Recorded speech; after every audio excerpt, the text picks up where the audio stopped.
when we decide, when we declare that what we want is happening, not only do we organize ourselves around it, but we shift the odds in our favor immediately.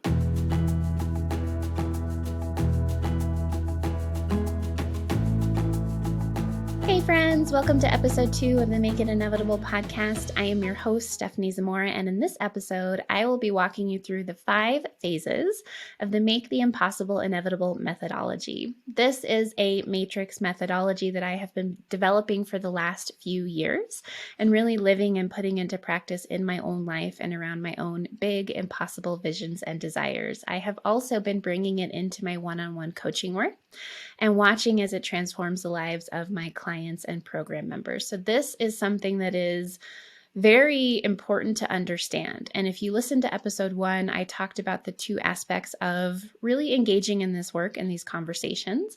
The first is to build an intellectual understanding the methodology, understanding the order that we move through it, understanding why it is a matrix and we move back and forth between different phases as is necessary and needed. When you have an intellectual understanding of this work, you are able to start applying it. It gives you a little bit of leverage to start to see it play out as you move towards your big goals and desires. Intellectual understanding, however, is not enough. You have to live this process. And that is the second aspect of engaging with these conversations and this work, is to actually live it out fully, to actually embody it, to make it a part of your foundational operating system and worldview so that everything that you do, be, how you move, how you engage with the world, what you think, what you believe stems from this paradigm. This methodology becomes a paradigm when you really start to embody it and live it out fully.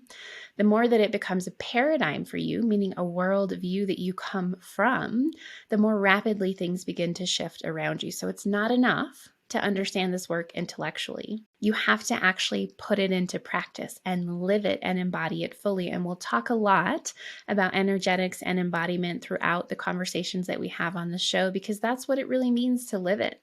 It's not fake it till you make it. It's not go through the motions and hope that on an energetic and deeper level you catch up to it by faking it, by going through the motions, by taking the steps.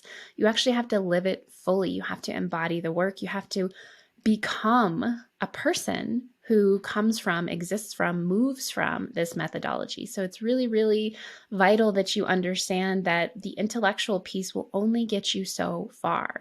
And as you see, as we go through the phases in this episode, you'll start to see that there is a lot of work in living this process. And it's not easy work. This work is challenging. And I don't say that to deter or discourage you. I say it to give you an energy and mentality and mindset of preparedness. If I were to tell you that boarding the flight to go on your dream vacation would come with challenges, that wouldn't deter you or discourage you, most likely, from trying to get on the plane. It would help you prepare. It would help you look at the time that you're leaving for the airport and what traffic or construction that you might encounter. You might decide to leave a little bit earlier. You might go into it with the mindset and mentality of, okay, it's going to be a slog just to get to the airport, but I don't want to start this trip off in a negative headspace, so I'm just going to listen to my favorite tunes, pull up the recent podcast episode I want to listen to, and I'm going to make the best of this experience as much as I can. It's not going to stop you from going through the security line. It's going to give you that attitude of preparedness, that mindset, that energy of, it's going to be a long line today. I'm going to need to bring extra snacks. I'm going to make sure that I have a small bottle of water that I can drink on my way to where I need to throw it out. You're going to get there early. You're going to navigate through things differently because you understand that there will be challenges on the way to boarding your flight. You wouldn't just give up and stay home. And yet that's what's happening for most people. Instead of living this process, instead of learning it, instead of doing the work that they need to do, instead of having a mindset and energy of preparedness and expectation that there will be challenges on the way, they give up, they quit, they go back to the known and familiar, they stay home. I put in a lot of effort to make sure it is clear to my clients, to my program members, to you, that this work will have challenges. That doesn't mean that you can't do it. That doesn't mean that you shouldn't start. It doesn't mean that you should quit and give up and revert the first time you encounter those challenges. It means go into this work with an expectation that it will be difficult in some areas more than others. This work is not easy. That's why most people don't make the impossible happen. You are actively moving against your subconscious programming. You are actively moving against the things that you believe have kept you as safe, secure, and successful as you have been up until this point.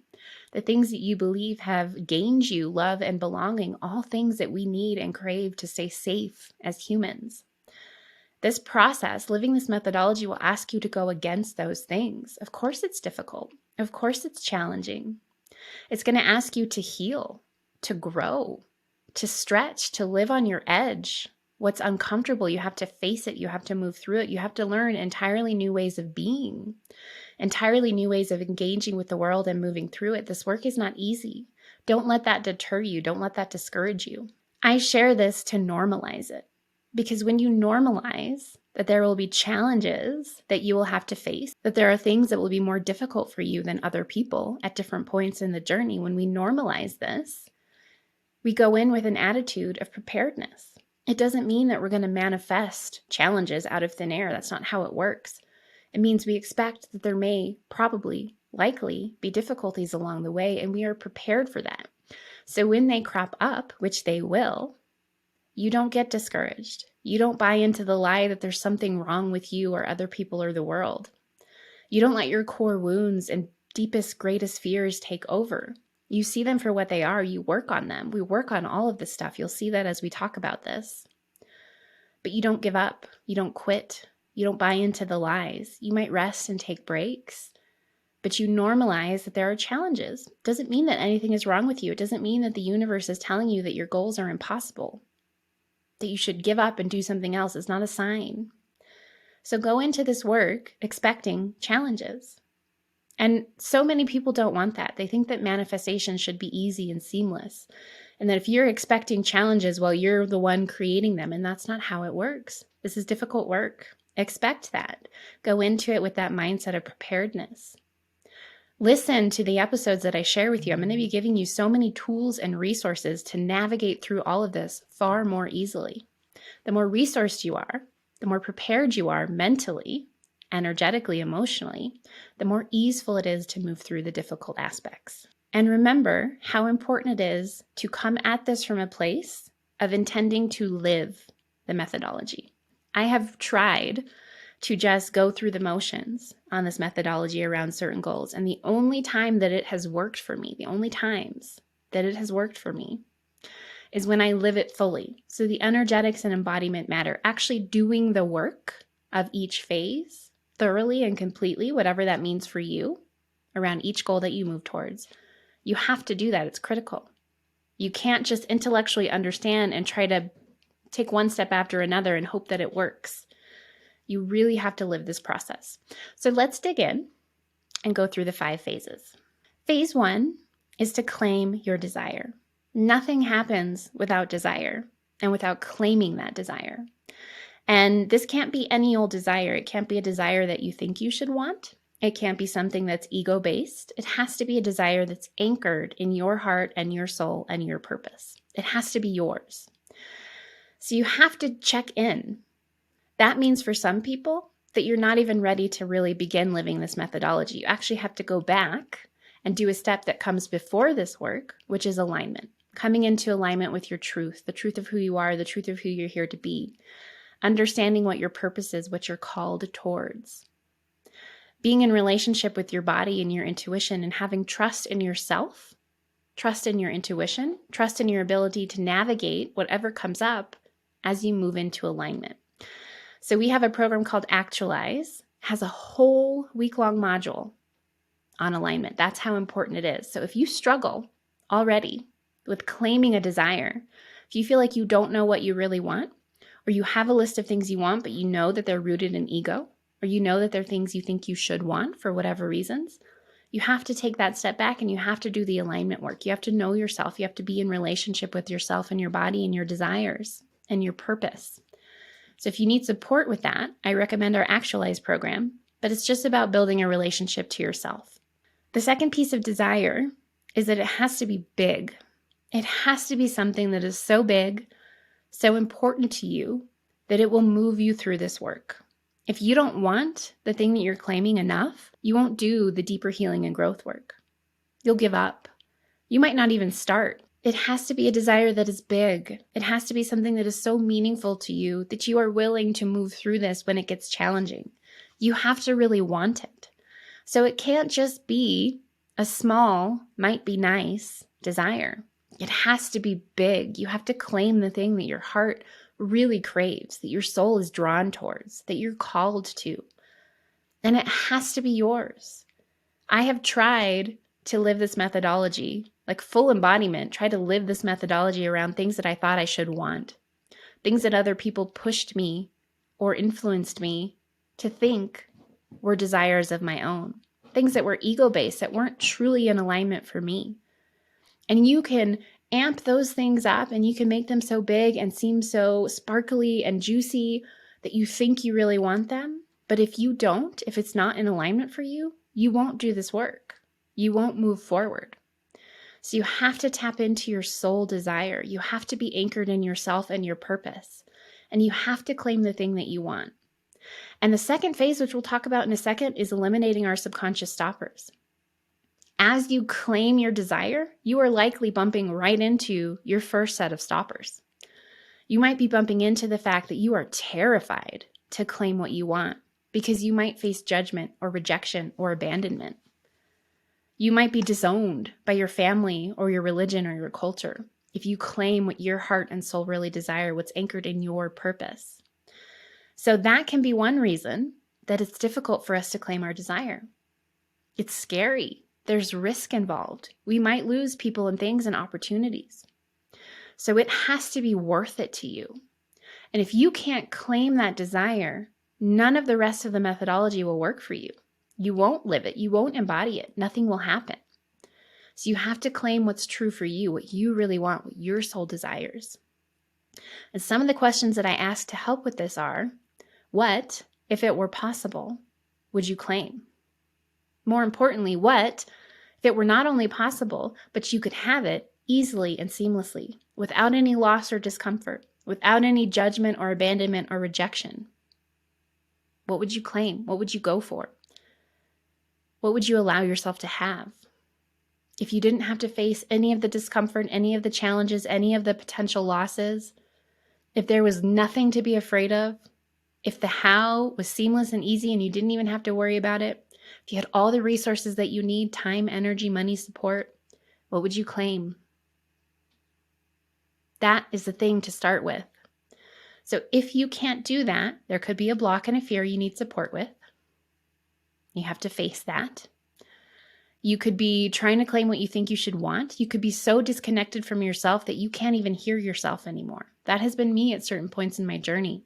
Times where I've had to step away from my relationships, my communities, the places that I lived, so I could hear myself again. Is that you? Is that what's blocking you? And if so, you need to do the deeper alignment work. You need to build that trust in yourself. You need to build a relationship with your heart, your soul, your purpose, so that you can claim it. And if you know, write that down. What is that big desire that you really want that is so worth doing this work that I have already told you will be challenging, will be difficult, will cause you to face parts of yourself and your life and other people in the world, your core wounds, your traumas? What's worth doing that for? Write that down. Make note of that. Phase 2 is to eliminate your stoppers. And these are our subconscious patterns and strategies for stopping. Like I said, for phase 1, that could be as simple as it is too terrifying to claim what you want. It can be fear. It can be fear of loss, fear of the unknown. There are so many fears that we have that get us to stop, that keep us from even starting to begin with. What are those for you? It can be our traumas. Trauma can put us in a state of freeze. Trauma can paralyze us. Trauma triggers and responses can scramble our brains, and we can no longer differentiate between what was in the past and what's happening now. Trauma, and we all have trauma, gets stored in the body on a cellular level. It rewires our brains.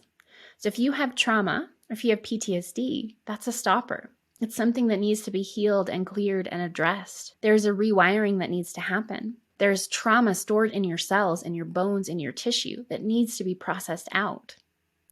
Unresolved grief, unprocessed emotions, any time that you think you have somehow tricked your body by being stoic, by suppressing or bypassing emotions, by stuffing them down, all of that lives in your body and your cells, and all of it will get activated as you move to make the impossible inevitable. So you have to address those things. And our subconscious mind is wired with one goal in mind: to keep us safe, and safe to the subconscious means alive. It doesn't know that going after your big goal of starting a business, publishing a book, getting into that soul level connection relationship, it doesn't know that that's not the same as wandering down some new and different path in the woods all by yourself where you can get eaten by a bear. To the subconscious, change, anything new or different, anything outside the known and familiar, no matter how much you consciously want it, it sees that as certain death, the threat of certain death. And it will do everything that it can to get you to stay in the known and familiar. Even if that known and familiar is painful and heartbreakingly hard and deeply unfulfilling, it doesn't know that you can survive it. So even if consciously the known and familiar for you is misaligned, unfulfilling, painful, abusive, toxic, your subconscious knows that you can survive it. So going for more, going for different, trying to make the impossible happen, doesn't matter if consciously you know it's better. Your subconscious does not know that you can survive it. So as we move around claiming our desires, stoppers come up. We have to eliminate them. We have to work with them. That means deeper healing work. That means facing our fears, naming them. And something that I say to my clients, something I had to learn for myself, something that I live by now, is that as these stoppers reveal themselves to you, see it as a gift. It's a gift to have a trauma response and a trauma trigger. Doesn't feel like it. It's painful, it's challenging, it's confusing, it hurts, but it's a gift. It's a gift to have all of your fears bubble up, to be overwhelmed by fear. It's a gift to have your core wound stories that are so painful and hard to think about, let alone face. Those are a gift. Whatever comes up as you start to claim your desires and you start to live and work this process that prompts you to stop, that makes you so scared you're paralyzed, you can't move, the trauma that blurs the lines between time and your brain, these are gifts. And if you can see them as such, then you can work with them. Because anytime that something comes up, it is an opportunity for deeper healing and growth. Anytime a stopper comes up, it is revealing itself to you. Now you know it's there. Now you know what's been holding you back. Now you have something that you can work with. And that's the thing about this phase. Phase 2, eliminating our stoppers. You have to do the work. It's not enough to know that they're there. It's not enough to have the intellectual understanding that I'm having a trauma response around claiming this desire because this happened in my childhood, because of a deep abandonment or rejection, because of abuse or toxicity. It's not enough to know that.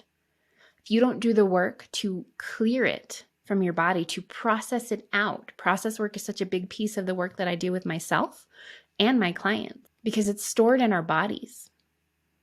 And so intellectual understanding gives us a bit of leverage, gives us a bit of leverage to understand why something is happening, to even think about it differently, to possibly slow ourselves down enough to notice it and try to do something different. But the charge still lives in our body. It lives in our cells and our bones and our tissues. You have to process that out. And the more that you process that out, the more leverage you have to actually move differently, to think differently, to believe differently. And what was once a big trauma response can become a really small one, or it can disappear completely. So you have to do the deeper work. It's not enough to understand these things. It's not enough to understand your fears, your limiting beliefs, your subconscious strategies. We'll talk a lot about winning strategies in episode 3. This is deep subconscious work that we'll address. You have to process it. You have to do this work. So intellectual understanding is not enough. And most people stop there. They feel so empowered, enlightened, clear on what's happening and why, yet they still can't make what they want happen because they're not clearing it, moving it, processing out of their body, their cells, their nervous system. So eliminating our stoppers is a lot of work, and it's good, healing, freeing work. It's challenging, it's uncomfortable, but it will give you so much freedom and leverage to create what you want, and you can't skip this. You have to do the deeper work. Phase 3 of this methodology is to decide and declare. Nothing happens without decision. Decision is an energetic frequency. When you are decided that what you want is happening, you move through the world differently. You organize yourself around it in such a way that it is inevitable. It has to happen. The odds immediately shift in your favor when you decide that what you want is happening versus, I think maybe someday I might. I think it would be nice. When we're not decided and we've claimed our desire and we're addressing the stoppers that come up, we are flirting with what we want. We are not actually in process on making it happen. We're not energetically organized around making it happen. We are not moving in expectation of it happening. Decision is critical. You have to be decided. Every single thing that I have made a reality that felt impossible started with a decision. And when we decide, when we declare that what we want is happening, not only do we organize ourselves around it, but we shift the odds in our favor immediately. Take one of my big impossible visions as an example. I really want to own land in Montana, somewhere in the mountains, somewhere north. I want a homestead. I want to live off grid. And when this desire dropped in for me, I flirted with it. I did a little research. I started watching a little bit of videos here and there. I dreamed about it. I imagined it. I flirted with it. But the odds of it happening, slim. Very slim to none. Because I wasn't organized around it. I was flirting with the idea of it. I was still living my life on a different trajectory. I was still engaging with life from a different place. Of here's this fun thing that might be nice to do one day maybe. Maybe I could make that happen. But when I decided that it would happen, I started getting new downloads and directives. I started getting new intuitive hits around how to actually move towards that. That's when the idea of living in a camper dropped in for me. And even when that first dropped in, I flirted with it. The first moment that I had the idea, I felt the excitement, I felt the alignment, I felt the intuitive yes. It was a very loud yes. But I flirted with it for a while. I watched videos. I followed people on social media. I dreamed about it, what it could be like, what my little house could look like. I looked at decor. None of that shifted the odds in my favor. The odds of me owning a camper, slim to none. But when I decided that it was happening and I declared that it would be so, I organized myself, my whole self, around making it happen. Suddenly I was engaging in completely different conversations. I was moving through the world completely differently. I was making different decisions to support that. And the odds shifted immediately in my favor. Me being decided that I would have a camper made the odds far more favorable for me than the me moments before the decision that was flirting with the idea of it. Than someone else who's flirting with the idea of it. So you have to be decided, and you know the difference. Think of a time that you were really decided that something was happening. It could be something small, it could be something big. You moved through the world differently. You held a different frequency and a different energy. You made different decisions. You had different conversations. You organized yourself in your life in such a way that it was inevitable that it would happen. So you have to be decided. And the declaration piece is being very clear on what it is that you are decided around. When you decide and declare, you shift into a frequency of expectation that it will happen. You make it inevitable by deciding that it will be. And the odds shift in your favor because now you are organized in such a way that you are on the trajectory for it, that you are creating clearings left and right for it to come in. You move through the world differently. You know the difference when you are decided and when you are not. It's not enough to think maybe someday I might. And so many people do this because they are afraid, going back to phase 1, to claim their desire. So many people do this, going back to phase 2, because they haven't done the deeper work. to be able to claim it fully, like whole body, mind, soul, spirit, energy, all parts of you in decision that it is happening, in expectation of it. Most people can't do this because of their internal blocks, their stoppers, their fears, their traumas, their beliefs, their subconscious strategies. So if you can't decide, if you can't feel in your whole being that you are decided and you are energetically organized in such a way that it has to happen because you have decided and you are expecting it to, then there's deeper things to address. You have to go back to your stoppers. You have to be clear on your desire. Is this what I really want? So you'll see we move through all the phases. That's why it's a matrix. You have to be decided. What is the decision that you need to make? What is it that you need to declare is happening? Phase 4 is to clear the path. This is about becoming a clearing for what you want to come in. We become a clearing, a little bit of a clearing, when we decide and declare. When we decide that what we want is happening, we create a pathway. But the bigger piece of this work is way of being. And we'll talk so much about way of being throughout all of this. In our interviews, in every episode, way of being work is energetics and embodiment. Becoming the clearing for what you want hinges heavily on way of being work. So what is way of being work? Who you are being in the world. When you decide that what you want is happening, when you declare that it will be so and you start moving in expectation of it, you are being a different person. You are being somebody who expects what you want to happen. You are being somebody who engages in different conversations, makes different decisions, thinks different thoughts, believes different things. You are being someone different than when you were flirting with it, than before you even claimed your desire. So the way of being work that comes into play in phase 4 is to tap into the consciousness and energetic frequency of the you who has the thing that you want. Far too often, we mistakenly believe that we have to have the thing we want to be the person who has it. But it's the other way around. You have to be that person to become a match for it, to create a clearing in which it can begin moving towards you. This is energetics and embodiment work. This is about frequency.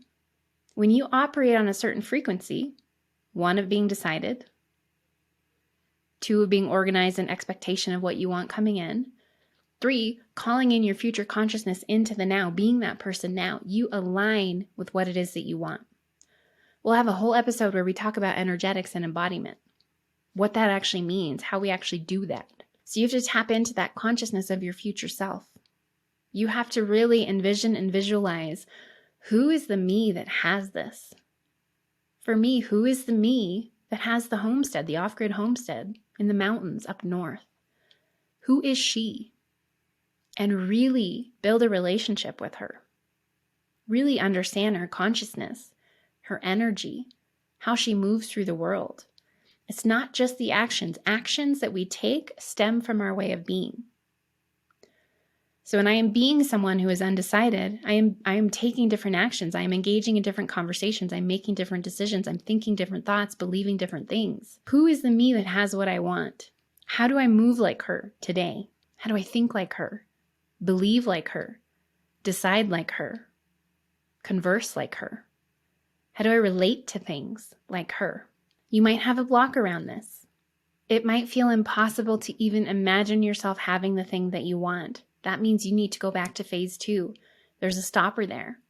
There's a subconscious strategy. There's a belief system that's not serving you. There's a fear. There's a trauma. There's something you need to clear from the past. Or you're not claiming the desire that's aligned for you. Because when you can really hold the big desire of what you want and be decided that it is possible, you can envision what it will be like to have it, and you can tap into that consciousness of the you that has it and bring them into the now. And some of the stoppers that you will encounter are around circumstances.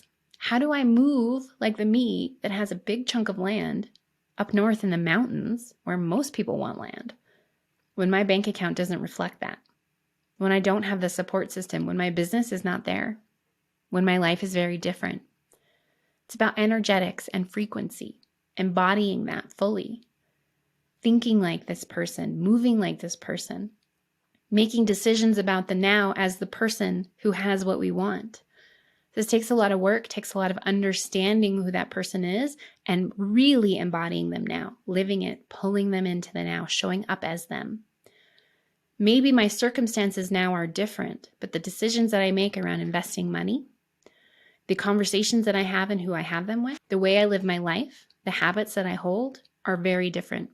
So I will make decisions around circumstances right now, money, health, lifestyle, business, from the energetic frequency of the me who has what I want. So we're not bypassing the fact that our circumstances don't match the thing that we want, but we are engaging with them completely differently. And when we do that, we clear a path for that future to start moving towards us more rapidly.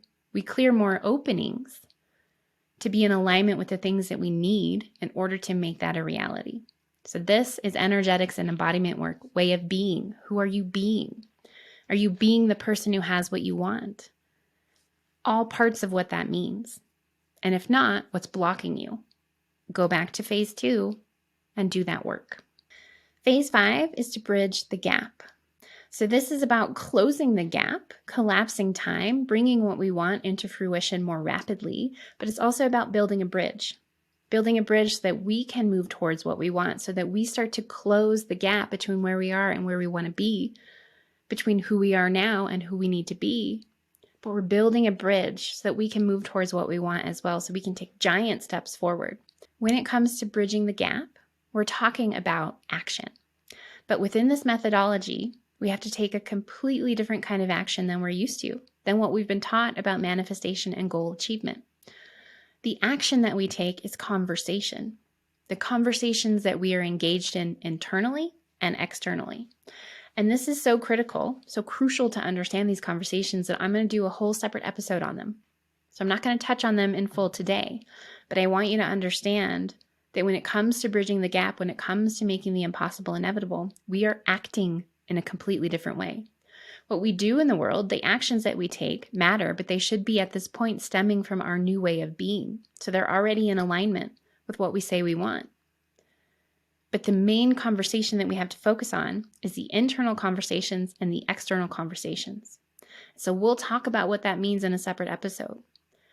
But notice for now, what are the conversations that you are engaged in? Are they supportive of building a bridge to what it is that you want and closing the gap between where you are and what you want more rapidly? Probably not, because most of us have been brought up in a different paradigm. And the conversations that we engage in, especially the internal ones, are not set up in such a way, are not had in such a way that we can make impossible things inevitable. It's actually the opposite. They move us backwards. They move us away from what we want. So conversation is key. Another huge aspect of bridging the gap is our context. Context is king. Context is everything. And so many people don't even consider context. It's pretty incredible how we move through life without even considering our context, the context of the situation, the context of our life, our actions, our beliefs, the context of other people. Context is also so critical that I will be doing a separate episode on it so that you can understand how context comes into play and how necessary it is to understand and shift in order to create our impossible reality, in order to bring it to life, to fruition, to make it inevitable. And with context, we will cover that in relation to the conversations that we are having, the way we are moving through and engaging with the world, but also the context that we hold, the greater context that we hold for our life, for this particular impossible goal, this desire that we really want. Context shapes everything that we do. The context that we hold is the framing from which we make decisions, we make sense of things, we take actions, we think, we feel, we believe. So we will be looking at our context. And for now in this episode, you can ask yourself, what is my context? Have you even stopped to think about it? Do you even know what context means? Do you know how it's influencing everything that you're doing, how you hold certain things? Do you know your context? Do you understand other people's? Do you understand the greater context of the goals that you've been setting and why you've been moving towards them? So we will get into context in a separate episode, and it will change your life. When you understand context and you really see and understand these different conversations that we have internally and externally, it will completely transform your life. It will completely transform your relationship to everything that's happening, to who you are, to what you're creating, to other people. It is the ultimate leverage. And a lot of these things that we're talking about give us leverage. They make it more easeful for us to create rapid transformation, to make the impossible inevitable. We create more leverage through doing this work. When you claim your desire and you clear any blocks around that and you come into full alignment, you create a certain amount of leverage. When you eliminate your stoppers as they come up, when you heal, when you clear, when you process out, when you rewire and you repattern, you gain more leverage. When you decide and declare, when you organize yourself in such a way that what you want is inevitable, when you move in expectation, when you shift your way of being and you become a clearing for what you want, when you change your context, when you take different action, all of this gives us more leverage. And the more leverage we have, the more easeful it becomes to create what we want, and the more rapidly it comes into reality. So you'll see, I'm sure you see it now, that in each phase, in each conversation that we have on this podcast, there is more work to do. It's not enough to understand this. Understanding is amazing. It's going to give you such incredible leverage if you haven't understood a lot of these pieces. If you're looking at things differently just from understanding this methodology, that's leverage. But it's not enough to make the impossible inevitable. You have to live this process. You have to do this work. So I will be going into more detail in separate episodes about different facets of this methodology. And I will be bringing on guest experts who have made the impossible happen, or courageous go-getters who are in process in the messy middle, so that you can see this methodology at play. You can see how it actually helps people, myself included, my clients included, make the impossible inevitable, move it into a reality, something they're living, they're holding. Understanding is the first step. Living it is the most important second step. So there you have it. There are the 5 phases on a high level of the Make the Impossible Inevitable methodology. This is something that I have been really working and living in my own life, and I am going to share in different episodes certain stories of my own so that you can see how I have lived this process. But I can't stress enough, you have to live it. Anytime I have tried to work the process without fully living it, it just doesn't work. And so if it's not working for you, if you're trying to do this work, if you're trying to bring an impossible vision to life, there's just deeper work to do. There's nothing wrong with you. You're not broken. What you want is not so impossible that it's impossible to work a process to bring it to life. Making the impossible happen, there's no secret. It's not magic. It's a process. And when you learn to live and work this process, you can make impossible things happen rather rapidly. Things that felt so far out of reach can move towards you so quickly that it leaves your head spinning. This process works. So if it's not working for you, there's something deeper at play that's blocking you. You just need support. You just need healing and clearing. And I have plenty of resources for that. Free, paid. Reach out if you need support. Episode 3, like I said, we will be talking about your subconscious winning strategy. So we're going to go deep into the subconscious programming and this particular strategy that has kept us as safe, secure, and successful as we have been to this date, and has allowed us to gain love and belonging to whatever degree we have. It's something that we believe is allowing us to win and succeed, but only within the realm of what we believe on a deeper level is possible. This strategy is actually keeping what you want impossible. Every time you activate it to achieve something, you push what you really desire further and further away. So we will unpack that in episode 3.